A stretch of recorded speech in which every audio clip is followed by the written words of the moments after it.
The wind cuts across the fields of Hesse with a thin, merciless edge, hissing through the ribs of bomb-shattered barns and slipping like a cold hand beneath the torn coats of the boys marching down the frozen road. Dawn is still deciding whether to rise. The sky holds a bruised, purple, grey stillness, as if the night is reluctant to release them. Snow falls in slow, disinterested flake, sashes from a world that has burned too long. A line of German prisoners moves forward in silence, boots sinking into slush, breath fogging in uneven bursts.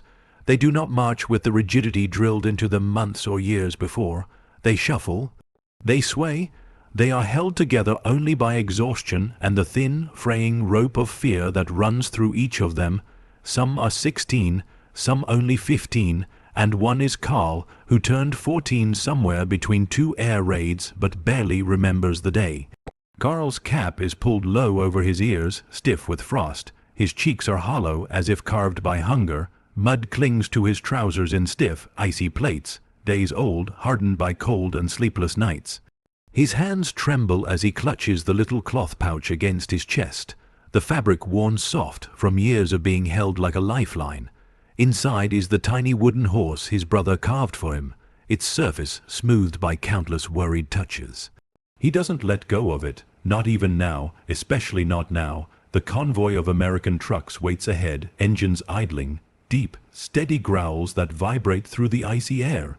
To Karl, they look like beasts of iron and certainty. Large tires, clean metal, headlights unbroken.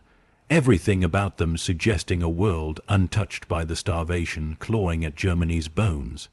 A boy beside him leans close, whispering through chapped lips, "They'll beat us first thing, you know," to show who's in command. Karl doesn't respond, but he hears the tremor in the boy's voice. He has heard the stories too. Americans cut off rations until you confess things you never did. They shoot anyone who doesn't understand orders. They hate us, every one of them. Rumors fed to them as steadily as the meager rations that never filled their stomachs. Karl swallows hard. His throat feels like sandpaper. He doesn't know what frightens him more, the cold certainty of everything he has been told or the fragile hope that it might be wrong. The wind sharpens. It slices through loose threads and thin socks and the spaces between ribs. It smells of winter, burnt wood, and something metallic. Fear, maybe. A cluster of American soldiers stands by the trucks, silhouettes against the pale morning. Their uniforms look impossibly clean, their boots polished, their helmets smooth and rounded. Karl stares at their shoulders at the way they stand, not slouched, not exhausted, not beaten by hunger or bombs. They look alive. The sergeant steps forward. He has a square jaw dusted with frost, and his breath rises in warm, steady clouds. He studies the German boys with an expression Karl cannot read. Not anger, not triumph, just tired humanity. All right. The sergeant calls out, voice firm but strangely gentle, "That's enough marching. Let's get you kids out of the cold." Kids, not prisoners, not Nazis, not even Germans. Just kids. The word stings Karl's eyes more than the wind. The sergeant points to the back of a truck. "Blankets in there. Move slow. No one's pushing you." Karl hesitates. The rumors had not prepared him for this tone. Kindness feels more disorienting than cruelty. He climbs into the truck bed, boots slipping on the wooden planks. A blanket lies folded in the corner, thick and grey, smelling faintly of soap and warm wool. He touches it with 2 fingers, just to test its reality. It is soft, too soft. He pulls it around himself cautiously, like he's afraid it might shatter. The engine shudders, then settles into a steady rumble beneath him. Karl leans against the wooden slats, letting the warmth seep into his frozen bones. Snow continues falling outside, but it lands on the roof of the truck now, not on his shoulders. For the first time in months, he isn't wet. As the convoy rattles forward, Karl's eyes drift to the countryside rolling by in jagged fragments. Houses with their fronts blown open like dollhouses. Fields that once held wheat, now frozen into lifeless, grey crusts. A playground with half a swing set, metal chains dangling in the wind like old cries. His stomach twists painfully. He does not remember the last time it didn't. He presses the wooden horse to his lips. A silent promise. I'm still here. I'm still holding on. Hours pass. The sky lightens. The truck roars across a bridge that survived the last bombing only by miracle. American flags flutter from the rear bumpers of the jeeps ahead, bright colors that look almost insulting against the ruins. Then, just past a grove of bare, skeletal trees, the camp appears, a long wooden fence, tall lamp-posts casting warm, golden halos, barracks with smoke rising steadily from chimneys, windows glowing softly in the early morning. Carl's breath catches. It doesn't look like a prison. It looks alive, warm, impossible. The truck slows. The sergeant hops down and gestures with an open hand. "Welcome to Camp Western," he says. Carl stares past him at the lit windows, the straight pathways, the neat stacks of chopped firewood, the faint sound of music drifting from somewhere inside the compound. He feels something unfamiliar stir in his chest, something fragile, frightening. Hope. It scares him more than anything else. The truck groans as it pulls away from the gate, bouncing along the frozen road that winds through the hills. Carl sits with his back pressed against the wooden slats, the blanket still clutched around his shoulders like a fragile shield. The warmth it gives unnerves him. His body doesn't trust comfort, not anymore. Every bump sends a dull ache through his knees. But compared to marching for hours on numb feet, compared to the biting wind gnawing through his thin coat, the rough jostling feels almost merciful. The other boys murmur around him, their voices low, hushed by the uncertainty clinging to them all. "What did he call us?" a boy asks. "Kids." A few laugh under their breath, but it's not humor, it's disbelief, shaky and thin. "They won't keep that up." Another says, "Just wait. The kindness is just so we lower our guard." Carl listens but keeps silent. The wooden horse rests in his palm, its tiny legs pressing into the creases of his hand. He rubs its smooth back repeatedly, a familiar rhythm, an anchor in the shifting haze of fear and confusion. The truck jolts over a pothole and a few boys curse softly. Carl hugs the blanket tighter. It smells of something floral. Maybe lavender, maybe some American equivalent he can't name. The scent alone feels dangerous, like it might undo him. Ahead of them, the trees thin, revealing the outline of a village that once bustled with life. Carl recognizes the church steeple, crooked now, the roof partially collapsed. Snow gathers in the broken beams. The bakery he remembers from childhood sits gutted, its facade blackened. He glimpses the remains of the window where loaves once lined up behind warm glass. The thought hits him with such sharpness he almost gasps. Honey bread on Saturdays, the smell filling the air, his mother's hand warm around his. It feels like someone else's memory. A dog darts across the road behind them, ribs showing, legs trembling. It pauses to sniff at a frozen heap of rubble, then it vanishes. Carl looks away. The driver, a broad American with a thick winter jacket, glances back at them through the small window connecting the cab to the truck bed. His eyes meet Carl's for a moment, not hostile, not cold, just tired. Maybe they all are, tired of war, tired of death, tired of children in uniforms. Carl drops his gaze quickly, unsure why being seen like that feels so vulnerable. As the convoy continues, the landscape opens into wide fields dusted with snow. Rows of trees stand like silent sentinels along the road. In the distance, smoke curls upward from scattered farmhouses, some intact, some nothing more than skeletal frames leaning in the wind. The truck slows occasionally as American soldiers clear debris from the road or check the integrity of makeshift bridges. Each time, the boys brace themselves, half expecting shouts, blows, sudden orders they don't understand. But the soldiers barely glance their way. One even waves. The gesture is so absurd Carl doesn't know whether to be afraid or laugh. Beside him, a lanky 16-year-old named Matthias mutters, "They act like they don't hate us." Carl doesn't reply. He doesn't know how to interpret any of it. The silence stretches. The sun drags itself higher, pale and weak, struggling through a veil of clouds. The truck's engine hums steadily, a monotonous drone that lulls some boys into drowsiness. Carl stays alert. He has learned too well that danger often follows hope. Hours pass. The sky becomes a dull silver, the wind easing slightly. The truck eventually turns off the main road onto a gravel path lined with tall pines. Their branches sag under the weight of snow, bending low as if listening. The camp appears gradually. First a distant shimmer of movement, then faint outlines, then the full shape emerging through the trees.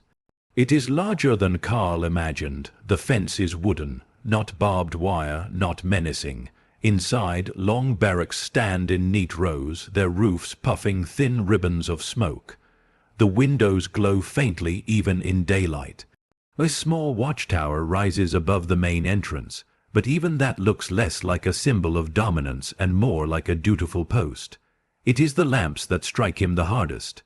Tall poles with round glass fixtures line the walkway, glowing softly despite the dim afternoon. Electric light. Steady, warm, unbroken. He can see the filaments inside, bright and steady. It feels like stepping into another world entirely. Carl grips the wooden horse until his knuckles whiten. Why do they have so much? Why do we have so little? Why didn't they tell us the truth? The convoy slows to a stop just inside the gates. Boots crunch on gravel as soldiers move around the trucks, calling instructions, guiding them down.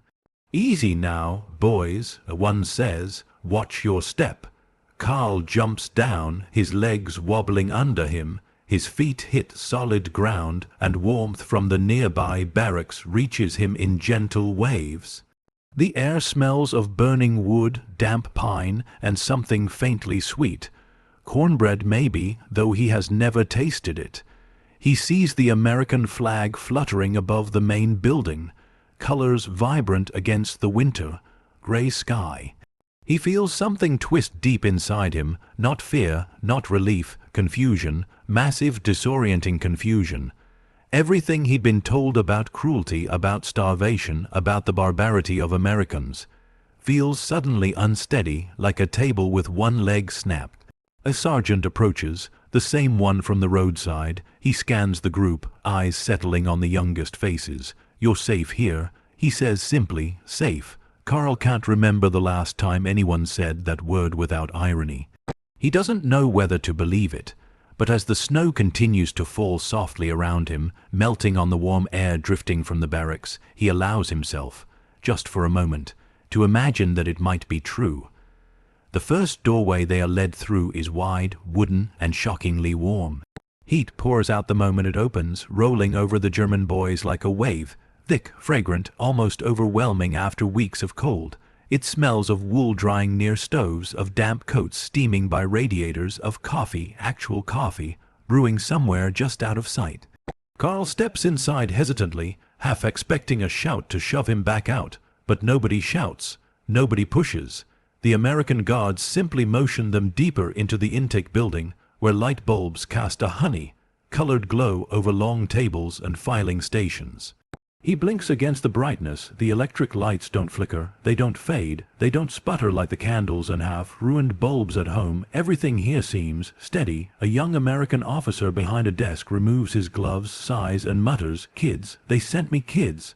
He rubs a hand over his forehead as if trying to massage away the absurdity of it. Carl looks down quickly, unsure if the man is angry or pitying. His heart thuds painfully. "Name?" The officer asks. "Carl Muller," he says softly, voice cracking.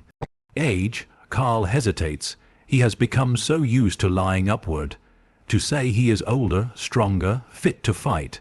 But something about the warmth in this room, the steady humming of the radiators, the quiet voices of soldiers doing work instead of shouting orders. It disarms him. "Verzane, 14, he says. The officer stills. His eyes lift slowly, meeting Carl's. 14. He repeats, voice hushed. Carl nods. A muscle works in the officer's jaw. Not anger. Something softer, sadder. "You should be home," he murmurs, almost to himself. Home, the word lands like a stone in Carl's chest. Home is rubble and smoke, the bakery gone, the cellar where they hid now half, filled with winter rain. His mother's hands trembling as she tore bread into 5 unequal pieces so her children would eat more than she did. Carl swallows, but there is nothing to swallow. The officer writes something on a clipboard, then signals a corporal to escort the boys toward the barracks. Make sure they get real blankets, the officer says, and beds, clean ones, beds. The word twists inside Carl. Painful, beautiful, frightening. The corporal pushes open a heavy wooden door, releasing another breath of warmth. The floorboards creak under their feet. They walk through a narrow hallway, boots squeaking against polished planks, until the corporal stops before a long barracks door. "All right, fellas," he says, "this is you." He swings the door wide.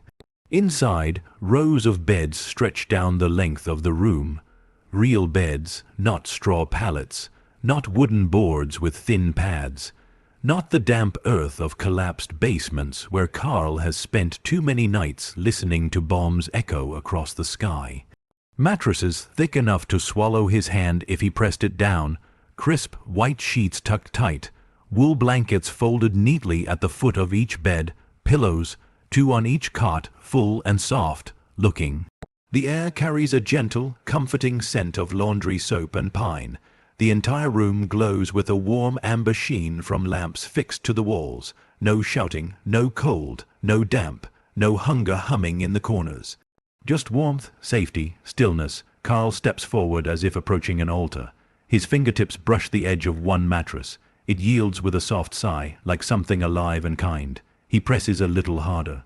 The surface dips, springs back. A strange, almost painful yearning blooms in his chest, sharp as a forgotten memory. Behind him, a boy gasps. A cracked, wounded sound. Another touches a pillow and whispers, "It smells." Clean. The corporal stands by the door, arms crossed loosely. He isn't barking orders. He isn't glaring. He just waits, patient, watching these children rediscover what comfort feels like. Carl sits on the edge of the nearest bed. His legs tremble. The blanket slips from his shoulders and tumbles onto the sheets, and for a heartbeat he panics, waiting for someone to hit him, to scold him, to accuse him of disrespect. No one reacts. He swallows hard, throat tightening. His voice is barely audible even to himself. "I haven't slept in a bed in 2 years.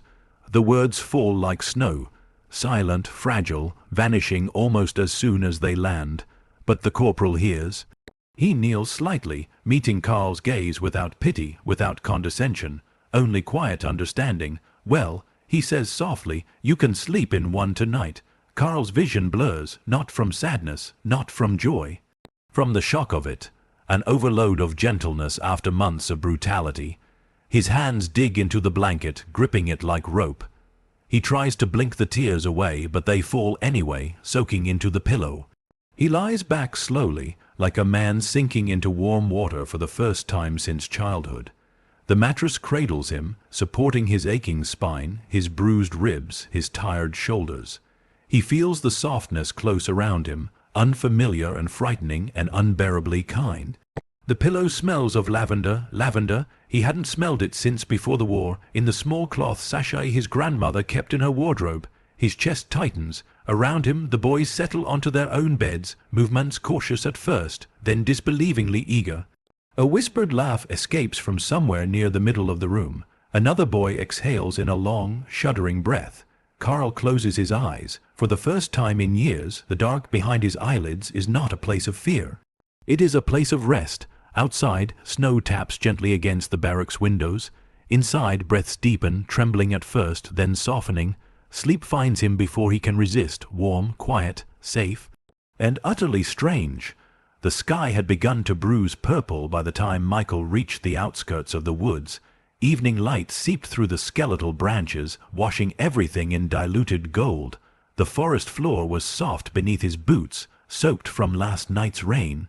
He carried the blanket Alessia had given him. Every step made him feel the weight of that decision, not physical weight, moral weight. A German POW nurse tied to a post, tortured, left to die, a crime the German army itself had committed.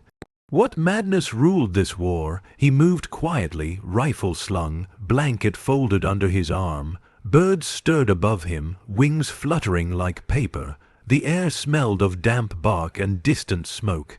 He scanned the tree line, watchful, tense. He didn't know who he feared more, enemy soldiers or German patrols, because to them he wouldn't just be an American soldier. He would be the man helping the woman they called traitor. After 20 minutes of pushing through thick underbrush, he found the clearing. He froze. She was still there. Anna. She was slumped against the post now, her body limp, head leaning sideways. Her hair, light, tangled dirt, streaked, stirred faintly in the breeze. The ropes around her wrists had bitten deep enough to leave dried blood. Her ankles too, her white nurse's uniform, what remained of it, was torn and stiff with dried mud, and her face was grey with exhaustion and cold, but she was breathing. Michael stepped forward slowly. The leaves beneath his boots cracked softly. Her eyelids flickered at the sound. She tried to lift her head, bit, nished. She whispered. Her voice was raw, like shredded cloth. Michael dropped to one knee beside her. "It's me," he said softly, switching to the little German he knew. "Ich, Freund, helfen." Her gaze struggled to focus. The afternoon sunlight caught her eyes. Blue, frightened, questioning. "You came back," she whispered in English. "I said I would." Her lips trembled, something between a fragile smile and disbelief. He put the blanket down and reached for the knots around her wrists. They were tight, clumsy, and cruel, clearly meant to inflict pain. As he worked, the rope fibers dug into his fingers. "How long have you been here?" he asked gently. "2 days," she murmured. "Maybe 3, I don't know." They stopped counting after the beating. Michael swallowed hard. "Can you move your fingers?" he asked. She blinked slowly. "Not well." He kept working. "I'm going to get you out of this." "You shouldn't," she whispered. "If your commanders find out, or mine." Her voice broke. "They will kill you." Michael paused only a moment. "I'll take my chances." The knot finally loosened. The rope fell away from her left wrist. She hissed sharply. Pain, returning circulation, a rush of blood. "Sorry," he whispered. "It'll hurt at first." "It's okay," she breathed. He moved to her right wrist. Her skin was swollen, purple around the rope burns. "Why did they do this to you?" he asked quietly. She didn't speak at first. Her eyes drifted toward the rusted metal sign nailed overhead. "Verräter, traitor." Then she answered in a thin, trembling voice. "I helped people I wasn't supposed to help." He looked at her. She met his eyes. "Civilians?" he asked. She hesitated. "Jews," she whispered, "and French children. Anyone who needed me." Michael's chest tightened. "That's not betrayal," he said softly. "That's humanity. To them," Anna whispered, "humanity is the betrayal." The second knot came undone. Both her arms dropped weakly to her lap. She winced, drawing a shaky breath. "Okay," Michael said, voice gentle. "Lean forward a little. I've got the rope at your waist." As he worked, the forest seemed impossibly quiet. Only their breathing filled the air. He steady, hers fragile and uneven. When the rope finally fell away, Anna sagged forward into his arms. She didn't have the strength to catch herself. "I've got you," he said quickly, steadying her.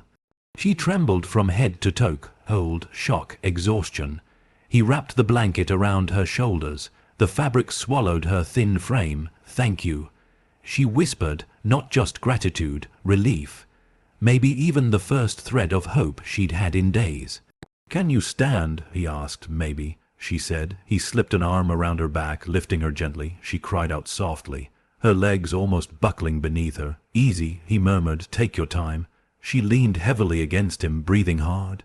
"They kicked my ribs," she said quietly, ashamed somehow, as if apologizing for her own pain. "Then we go slow." He looked around. The clearing was too exposed. Anyone could stumble upon it, American or German. They had to move. "There's a medic tent near our line," he said. "I can sneak you there before dark." She shook her head weakly. "If they find out I was treated by Americans." "The alternative was dying here," he said. Her silence confirmed she knew that. He helped her take another step, and another. Her grip around his arm tightened, the grip of someone fighting to stay conscious. "Why are you helping me?" she whispered suddenly, her voice barely more than a breath. He looked at her, because he'd never once believed war's propaganda, because he was tired of death, because he saw someone suffering and couldn't walk away. but none of those were the full truth. It was the look in your eyes, he said quietly. Her breath hitched. What look? The look of someone who didn't deserve what happened. A tear slipped down her cheek. She didn't wipe it. She had no strength left for pride or pretense. He adjusted his hold and guided her deeper into the forest, toward American lines, moving slow but steady. Behind them, the empty post stood silent.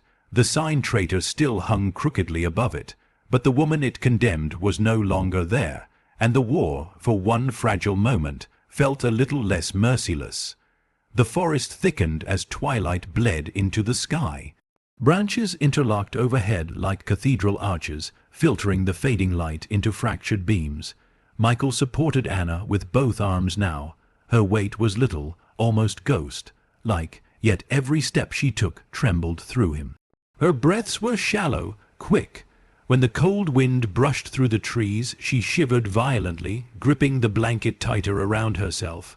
Almost there, Michael murmured, "How? Far?" Her voice cracked with exhaustion. "Half a mile," he said, though he wasn't certain. The terrain twisted unpredictably, and headquarters had shifted their field tents twice in the last 2 days. But she didn't need uncertainty, she needed hope. A direction, a promise to lean on. She nodded faintly, trusting him without hesitation. They moved between clusters of pines whose needles perfumed the air with sharp resin. Somewhere far away, artillery thumped, distant, rhythmic, like a heartbeat of war. But here among the towering trunks, the world felt insulated, wrapped in a fragile pocket of quiet. Michael paused beside a fallen log.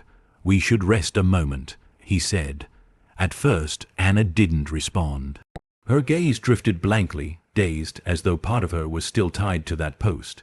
Then she blinked hard and nodded. He helped her lower herself onto the moss-covered log. She clutched her ribs with a soft cry.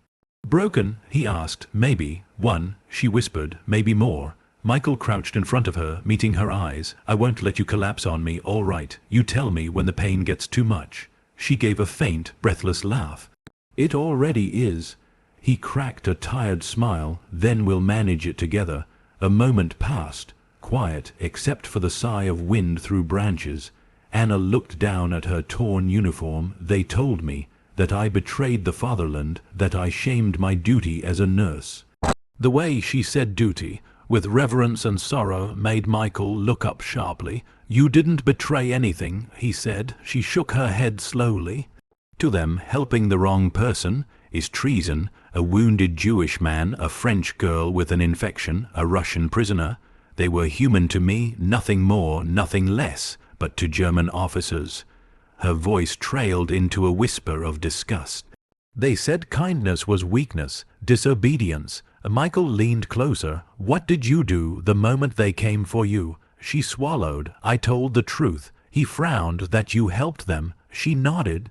"Why?" Her eyes lifted with a fragile, steady courage. "Because lies only help monsters grow stronger, and I thought, if I told the truth, maybe one of them would remember they were human too." Her voice cracked. "I was wrong." Michael felt something tighten painfully in his chest. He reached out, hesitated, then gently took her hand. Her skin was cold, rough from rope burns, but when he held it, her fingers curled instinctively around his. "You did the right thing," he said. A tear trailed down her cheek, catching in the fading light. "The right thing almost got me killed. But it didn't," he said softly, "because I found you." She looked at him then, really looked, as though trying to memorize his face. "Why did you come back?" He exhaled slowly. "Because I couldn't stop thinking about you tied there, alone, afraid." Her eyes softened, trembling. "I thought no one would come." "Well," he said quietly, "you were wrong too." A silence settled again, gentle, not heavy, as if the forest itself was listening. Then distant voices broke the stillness. Michael's head snapped up. "Stay down." He moved in front of her instinctively, placing himself between her and the approaching sound. He scanned the tree line, shadows stretching, shifting, footsteps too light to be American boots, too quick, too sharp, German patrol. Anna's breathing hitched, her body tensed beneath the blanket. Her hand tightened around his. Michael crouched low, pulling her with him. "Don't speak." he whispered. The voices grew clearer, a mix of grumbling German and the clatter of metal gear. 4 soldiers, maybe 5, coming from the east. If they found Anna, without a doubt, they'd execute her on sight, and Michael with her.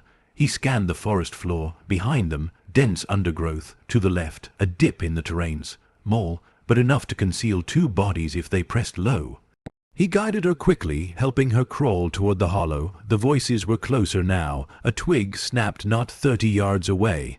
Anna whimpered softly, pain from her ribs flaring. Michael covered her mouth gently. She met his eyes, terrified but trusting. He whispered, "I've got you." They slid into the shallow depression, half hidden by roots and fallen leaves. Michael pulled the blanket over her, then draped his own jacket across them, both to break their silhouette. Boots crunched on pine needles. Shadows stretched across the clearing. The soldiers were only a few steps away now. Michael could hear the leather creak in their belts, the static hiss of one adjusting his radio. Anna trembled against him. Her breath shook. Michael wrapped an arm around her shoulder, pulling her close, trying to steady her trembling. His heartbeat thundered in her ear, or was it hers in his? A German soldier's voice drifted through the trees. The girl, they left her to die, should be done by now. Michael's blood ran cold. Anna's fingers dug into his sleeve. Another soldier spat. Traitors deserve worse. Anna flinched at the word. Michael pressed his forehead lightly to hers, a silent vow. "I won't let them take you." The patrol lingered too long. Every second felt carved from glass, fragile, cutting. Then at last, footsteps retreated, fading, gone. Anna exhaled shakily. Michael's hands finally loosened from their tense grip around her. "You're safe," he whispered. "Not forever, but for now."